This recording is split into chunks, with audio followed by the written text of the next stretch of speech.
वो निगाह ले गई, अब सारी उम्र उस निगाह की इंतजार में हूं, वही निगाह का तीर दोबारा मुयस्सर आ जाए, तेरी एक निगाह मुझे मिल जाए और मुझे अपने कारवान में शामिल करके मैं सारी उम्र उस निगाह के इंतजार में हूं। ऐ हुसैन, वो तेरी एक निगाह जिस पर पड़ी उसका दिल हुसैन ले गया। हुसैन दिलबर है,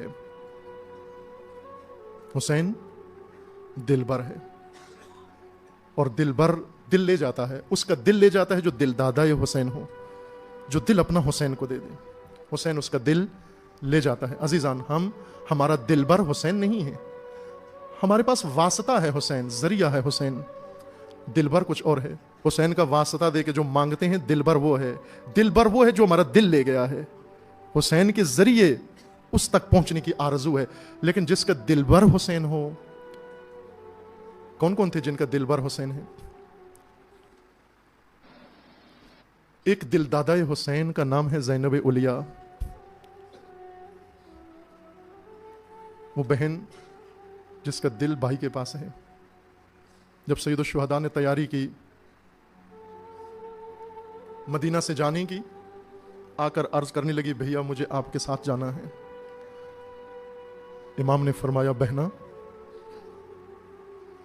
आपके शौहर मौजूद हैं, हुक्म खुदा यह है कि ज़ौजा शौहर से पूछ कर आए, जो अगर शौहर इजाज़त देते हैं तो मेरे साथ आ जाओ। जाती हैं अब्दुल्ला के पास, अब्दुल्ला इब्न जाफ़र के पास, अपने शौहर गिरामी के पास, और जाकर बता देती हैं, मेरा भाई हुसैन मदीने से जा रहा है और मुझे हुसैन के साथ जाना है। मुझे ये भी मालूम है आप मेरे शौहर हो, अगर इजाज़त नहीं दी मैं नहीं जा सकती, मैं रुक जाऊंगी, हद खुदा नहीं तोड़ूंगी।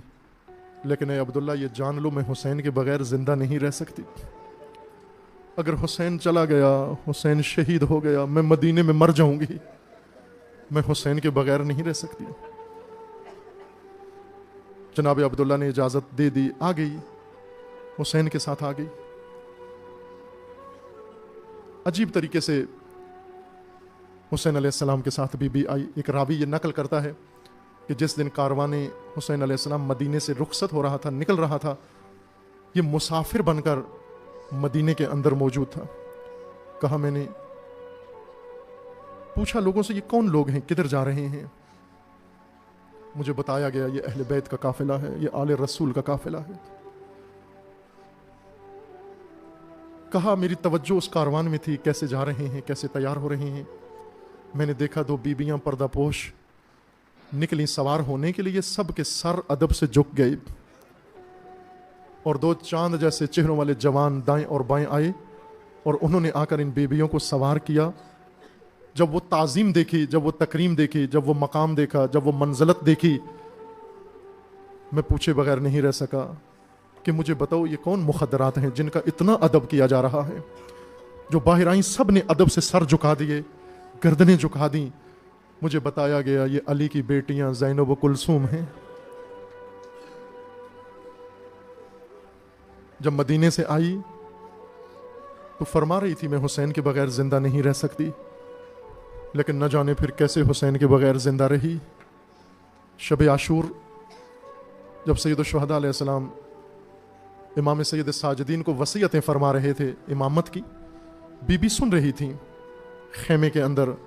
वसीयतें सुनकर फरमाती हैं, भैया इन बातों से तो यूं लगता है कि आज आखिरी रात है, कल जुदाई हो जाएगी। इमाम ने फरमाया, हाँ बहना, आज आखिरी रात है। ये सुनकर बीबी रोई, इतनी रोई गशी तारी हो गई, बेहोश हो गई। सैयद शुहदा होश में लाए और फिर उसके बाद फरमाया, ये जुमले शहीद मुताहरी फरमाते हैं, यही जुमले थे जिन्होंने जनाब ज़ैनब उलिया को हुसैन के बाद जिंदा रहने पे मजबूर कर दिया। यही जुमले थे जिनसे बीबी में जुर्रत और शुजाअत आ गई और अली जैसी ताकत आ गई। वो जुमले, ये जुमले थे अजीजान कि बहना, ये कारवान आशूर तक मैं लाया था, आशूर के बाद इस कारवान की क़यादत आपने करनी है मेरी बहना। अगर आप खबर सुनकर कशी तारी हो गई, कल को जब मंजर देखोगी मेरी बहना तो क्या गुजरेगा उस वक्त। उस वक्त बीबी में दलेरी आ गई। फिर शहीद मुतारी फरमाते हैं, जो लम्हा गुजरता था جناب سیدہ میں طاقت بڑھتی جا رہی تھی، قوت بڑھتی جا رہی تھی. اور پھر ایک دفعہ دنیا نے دیکھا اپنے بھائی کو اپنے ہاتھوں سے روانہ کر رہی ہے، اپنے ہاتھوں سے روانہ کر رہی ہے. پھر اتنی طاقت آ گئی جب سید الشہداء نے اون و محمد کے لاشیں لائے، روئی نہیں ان کے اوپر، کھڑی دیکھتی رہی، آنسو نہیں بہائے. روایات میں لکھا ہے صرف ایک مرتبہ بے تاب ہو کر بے ساختہ رو پڑی. اور یہ پہلی دفعہ عمر مبارک حضرت زینب میں پہلی دفعہ سیدہ کے سر سے چادر سرک گئی تھوڑی سی. وہ کون سا منظر تھا جب سید الشہداء جناب علی اکبر کا لاشا لے کر آئے. جب بی بی کو پتا چلا علی اکبر کا لاشا آیا ہے، خیمے سے بھاگ کر نکلی فریاد کرتی ہوئی، واہ اکبرا، واہ علیہ، واہ فاطمہ، واہ مصیبتا. اس وقت چند خواتین نے بڑھ کر چادر دوبارہ سیدہ کے سر پر ڈالی، جا کر جناب علی اکبر کی بالین پر بیٹھ کر رونے لگی.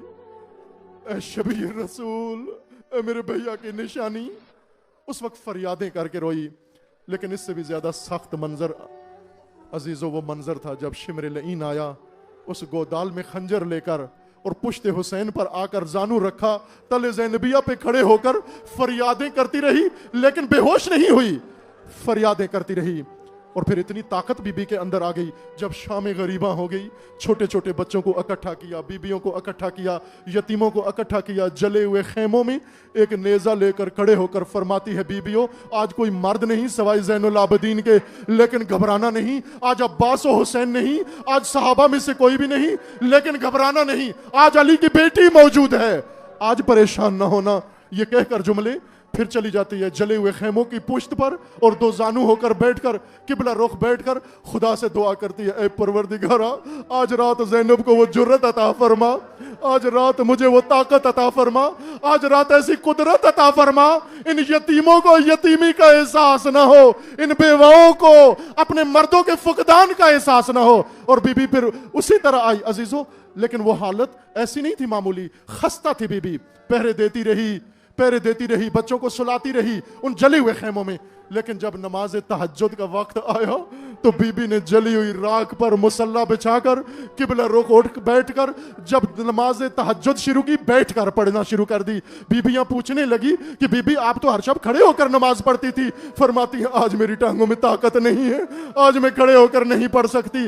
بس بی بی جب پہرا دے رہی تھی، بی بی جب بچوں کو سنبھال رہی تھی، بی بی جب خیموں کو سنبھال رہی تھی، بی بی جب بیبیوں کو سنبھال رہی تھی، کہنے لگی وہ اس لیے تھا کہ حسین نے وصیت کی تھی کہ بہنا میرے بعد یہ قافلہ آپ کے حوالے. اللہ لعنت اللہ علی الظالمین.